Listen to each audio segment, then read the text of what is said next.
Hello and good morning. Here's hoping you're having a fantastic day. Welcome to SWIM, SWYM. That is the acronym for Say What You Mean. I'm Travis Bridges.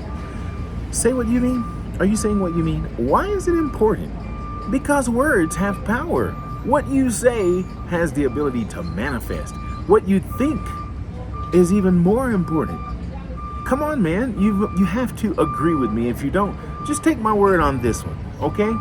It's important that we say what we mean and that we really be who we say we are. Everybody wants a good impression, but we don't always do good things.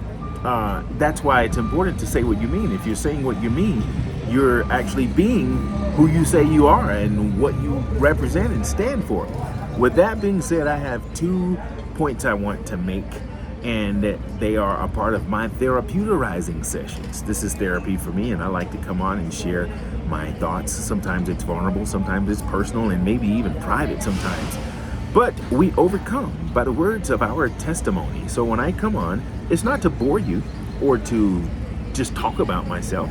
It's just to share, my experiences and hoping that maybe you'll get something from it. With that being said, it's my big brother's birthday. Happy birthday. I just had a birthday brunch in his honor. I rode out and I said, I'm going to go to this place today and sit. And that's what I'm doing now. So I'm sharing this moment. But I have 2 things I want to share. The first thing is the text message that I received this morning from my son. In that text message, he sent me a photo of me giving him a haircut when he was a young boy, probably 3 years old. And that brought back memories. I remember that day almost. I remember that photo. I remember that season. It was just before I became a single father. I thought I was a decent barber. My son used to say, used to talk about my haircuts, but I always thought he looked fresh, and he did. He looked fresh. With that being said, that photo reminded me of part 2 of what I want to share. Part 1 has to do with commitment. During that time, and shortly after that, I committed to being a single father. I knew it was important that my son heard my voice, watched my mannerisms, and took my direction. I knew it was important that he knew. Although we had many families who adopted us, we had, his grandmothers were there, and he had sisters, and there were people who loved on us and cared for us. But it was important that my son knew that I was his primary caregiver, and I was the one that he needed to watch and pay attention to. I taught him many things, even through the struggles, how to respond. It wasn't easy. If you're a single parent, you know what I'm talking about.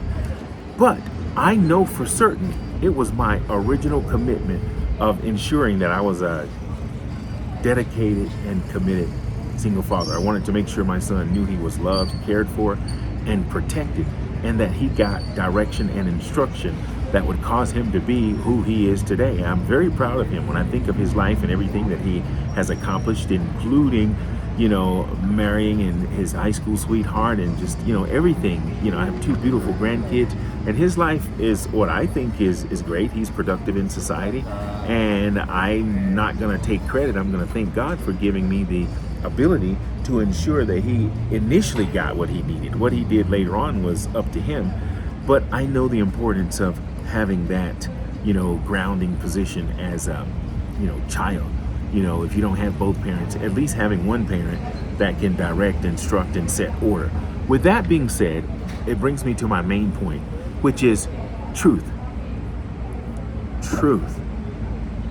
Truth falls under the umbrella of good things. Truth falls under the umbrella of things that are not false. And commitment and honor, transparency, loyalty, those are good things. And they are things that can be summed up as being true. On the other hand, there are things that are false, that are, not so good. I'll use the word bad for lack of a better word. But truth is, I have no words. It's just what brings about peace. Anytime there's chaos, there's some trickery going on where there's, a lack of transparency, loyalty, truth, and consideration. I had to consider, my son and everything I did.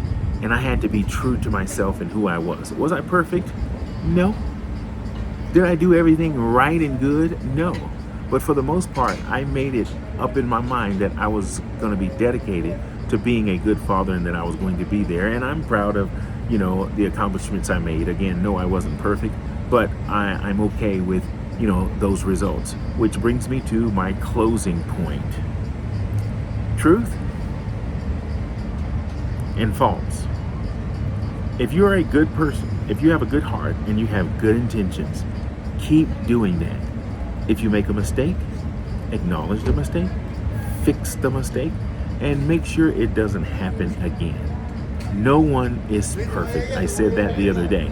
With that being said, if good is in you, it's going to come out. If bad is in you, you're going to see that also. So focus on being good. Focus on truth. Focus on peace and not chaos. And if your intentions are good and you fall on hard times or bad times, remember your focus. Remember your original commitment. And that will bring you back to when you think of, your purpose and why you're doing something.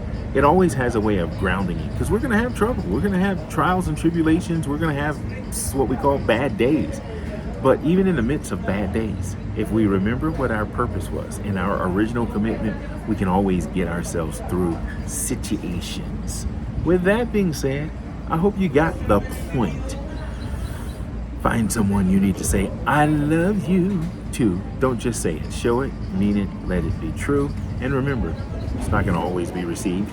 But who you are is not determined by how it is perceived or received. With that being said, take really good care of yourself. Don't hurt nobody, okay? Ciao.